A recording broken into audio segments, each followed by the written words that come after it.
Magandang umaga sa inyo guys. Kung mapapansin nyo guys, ako ay nagugupit ng interior. Guys, tatlong interior yan guys, ginugupit ko yan. Para makaminos tayo sa paggastos sa pagbili ng interior. Kaya yung mga luma kong interior guys, para mapapakinabangan at tumagal sa akin, ay ginagawan ko po ng paraan yan guys. Ayan nga yung aking mga diskarte sa buhay. Kasi alam mo naman ngayon ay pamahal ang mga bilihin guys.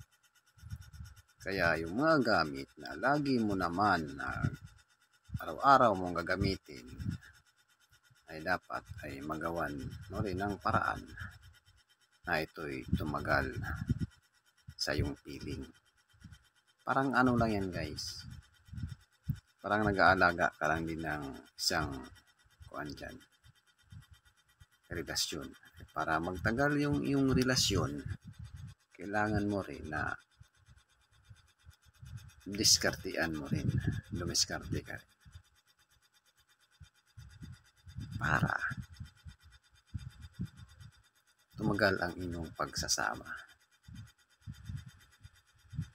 Kailangan kang maabilidad, kumbaga maparaan.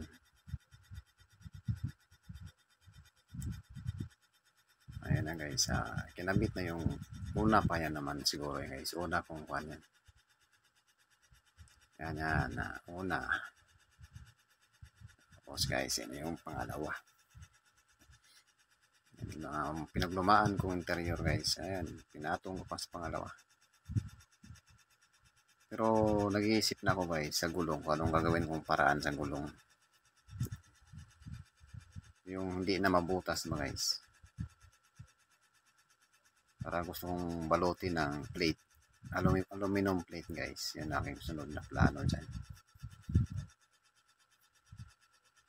Para kung mayroong mga matutulis na bagay,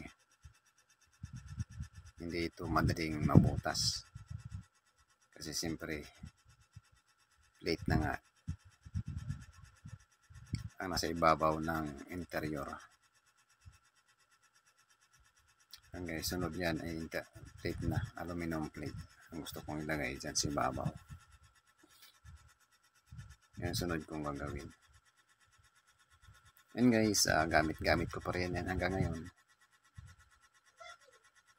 Ay talagang matibay talaga. Tumagal talaga sa akin. Mabilis lang yan mabutas guys, lalo na sa mga may tatalas na bato. At lalo yung gulong ay nagninipis din. Pag tusok yan sa bato, wala na. Butas na yung interior, lalo't manipis. Pero yun guys, tatlong patong na interior yan. Kahit na may batong matulis, hanggang ano pa lang siya, hindi pa aabot sa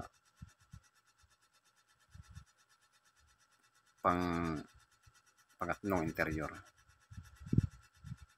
Kapali, apat na ano na yun guys, kung tatlo. O nga, tatlong interior lang guys. Dalawang patong lang yan. Bali, aabot niya siya na apat lahat. Mula sa gulong, dalawang interior, at saka yung pinaka-interior. Yung pinagkagabitan talaga ng apat na yan. Ayan guys, paano na ako dyan. Mahirap din ikabit guys pagkakawan. Kasi may hangin na kasi yun eh. Ayan, pinasingawan ko pa yan. Para lumambot pa yung interior. Kasi mahirap ipasok na yan. Kasi may hangin na yun. At kung pagkapasok naman sa kabila, kasunod naman yung kabila. Lumalabas naman. Tama, lalabas naman yung kabila. Kaya nahihirapan ako. Kaya binawasan ko lang hangin yan. O, sa kabila naman. Kabila naman ang lalabas dyan.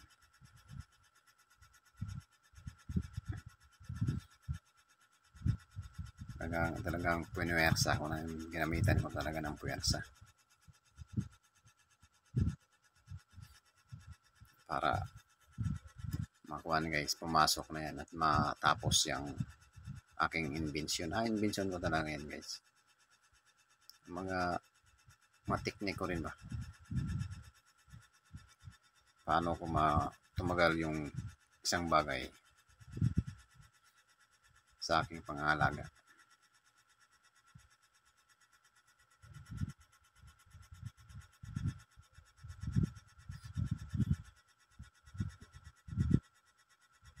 Guys, pumumbahan ko na yan maya maya. Yan ang pumumbahan na nga. At matapos na rin yung aking invention. Kasi guys, mahirap yung laging flat. Pagkakuan, flat. Kasi sa amin guys, maraming nakakatusok doon kasi publication kasi kami guys. Yung mga pinakayura na mga bakal minsan ay ando na sa labas ng kalsada. Pag nawawalis punta sa labas, ando yung mga guys, mga kinayod na bakal. Ang talas nun, ang talas ng pinakayura na bakal. Masama talaga pakiramdam ko dyan guys. Sinisipon ako, may allergy ako dyan. Hindi ko mapigilan yung sipon ko dyan. Talagang tutulog talaga. Kaya, yan, pinatong ko na yung guys, panyo sa akin, yung towel. Nilagay ko na sa akin ahita. Para tulo na sipon, masalo kagad. Tulo na. Ay guys, binumbahan ko na yan kasi tapos ko na yan ma-diskarte yan. Yan yung mga patong-patong na mga kuwan guys, ay talagang yan, tinisting kung matigas na ba. Ayan.